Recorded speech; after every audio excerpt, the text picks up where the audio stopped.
12 ঘন্টারও বেশি সময় ধরে দেখা নেই বিদ্যুতের। বিদ্যুৎ নিগমের অফিসে জানিয়েও কোনো সুরাহা হচ্ছে না বলে ভুক্তভোগীদের অভিযোগ। অবশেষে বিদ্যুৎ যন্ত্রণায় অতিষ্ঠ হয়ে সড়ক অবরোধ করলেন ধর্মনগর দুর্গাপুর এলাকার লোকজন। জানা গেছে 25 মে রাত 9:30 থেকে সোমবার দুপুর 12টা বাজলেও দেখা মেলেনি বিদ্যুতের। তাই বাধ্য হয়ে সড়ক অবরোধে নামে এলাকার লোকজন। এই সড়ক অবরোধের ফলে রাস্তার দুই দিকে যানবাহন আটকে যায়। সড়ক অবরোধ চলাকালীন সময়ে জেলার অতিরিক্ত পুলিশ অফিসার জেডি মিয়া ডার্লং এর গাড়িও আটকে যায়। উনি অবরোধকারীদের সাথে কথা বলেন, এমনকি বিদ্যুৎ নিগমও কথা বলেন।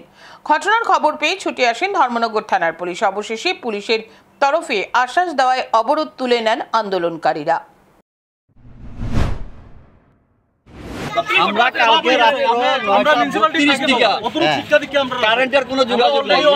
আমাদের কি সমস্যা হয়েছে কেউ কোনো রেসপন্স দিতেছে না। কালকে রাতে থেকে সকাল পর্যন্ত কথাবার্তা কইতেছে, অফিসারের লোকে অফিসে যাওয়া হইতেছে, আগরতলা কাস্টমার কেয়ারে কথা হইতেছে, কোনো রেসপন্স নাই।